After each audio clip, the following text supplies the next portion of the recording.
Hi, I'm Matt Torigian, former Deputy Solicitor General for the province of Ontario, which, as many of you may know, is a non-political role overseeing justice and public safety systems. Prior to that, I served as Chief of Police of the Waterloo Regional Police Services. And currently, I'm a Distinguished Fellow at the Munk School of Global Affairs and Public Policy, working in the Global Justice Lab. I've spent my entire career making evidence-based decisions on complex matters. That's why I agreed to carry out an independent review of We Charity's involvement in the federal government's Canada Student Service Grant Program, commonly referred to as the CSSG.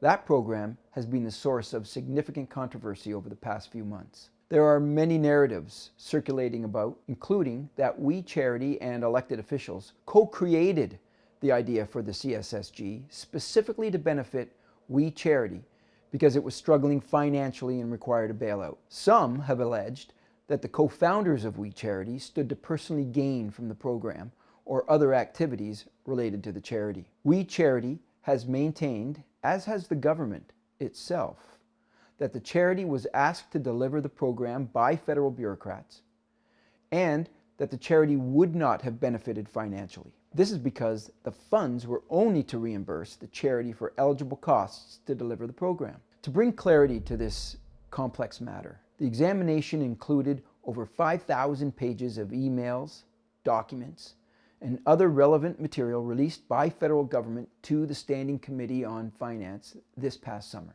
The review also included 360 additional pages of documents that We Charity provided to the Standing Committee. A firm specializing in forensic accounting was also engaged to study the financial matters and to conduct an independent review of We Charity's finances at the time the contribution agreement was awarded, including an examination into the integrity of the We Charity's operations. Based on the analysis of over 5,300 pages of documents and independent reports, the following conclusion is evident. The idea for the Canada Student Service Grant originated with the Government of Canada and not We Charity. The government considered multiple other organizations to administer the program, including Shopify, Volunteer Canada, United Way, among others.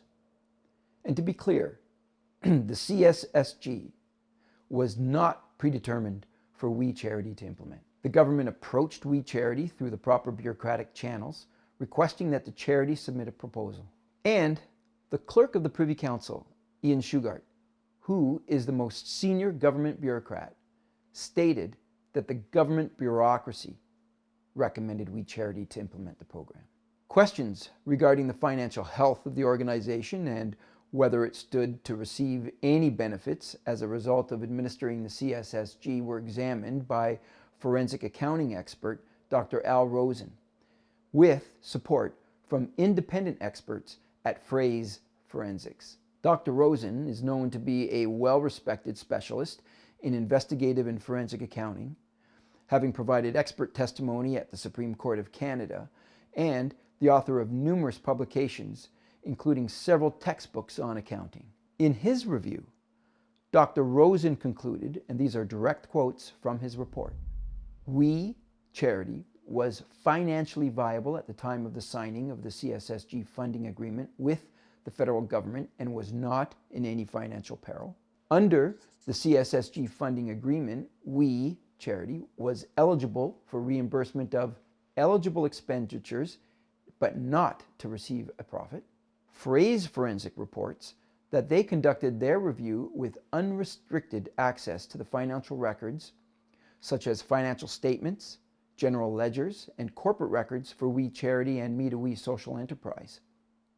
They also examined the financial records of the co-founders, Mark Kielburger and Craig Kielburger, including their personal bank accounts, real estate history, tax returns, credit cards, along with imaging the full contents of their computers, cell phones, and digital transmission apps. Dr. Rosen reports that Phrase Forensic concluded the following. With respect to We Charity and Me to We, the examination addressed real estate transactions, annual reconciliations, and cost allocation between the entities, and payments between the entities. We did not identify any concerns in relation to interactions between We Charity and Me to We Social Enterprise. Dr. Rosen also quotes phrase forensics with respect to real estate. We also reviewed property-related expenses in the We Canada entities for possible misallocated revenues or expenses.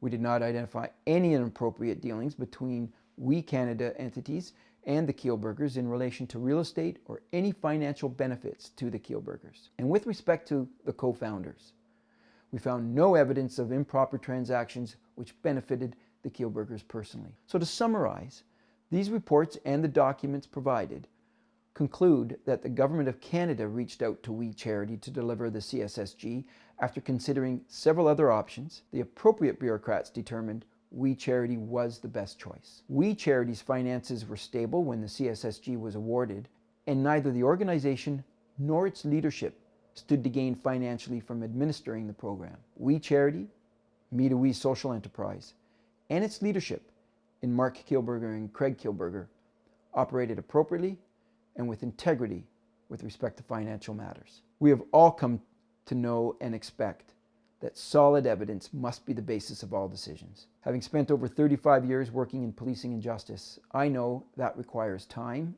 and patience.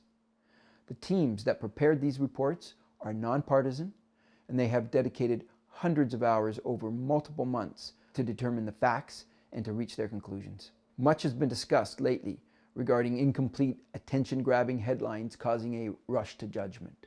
For those looking for more detail, I invite you to read the full reports. Dr. Al Rosen has a couple of powerful lines in his report worth reading.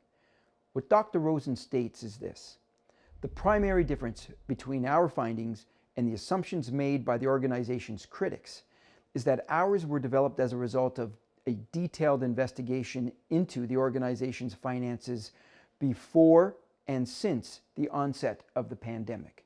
Conversely, the allegations and narrative asserted by critics often appear to be largely based on conjecture and have not been substantiated in any convincing way by documentation or other evidence.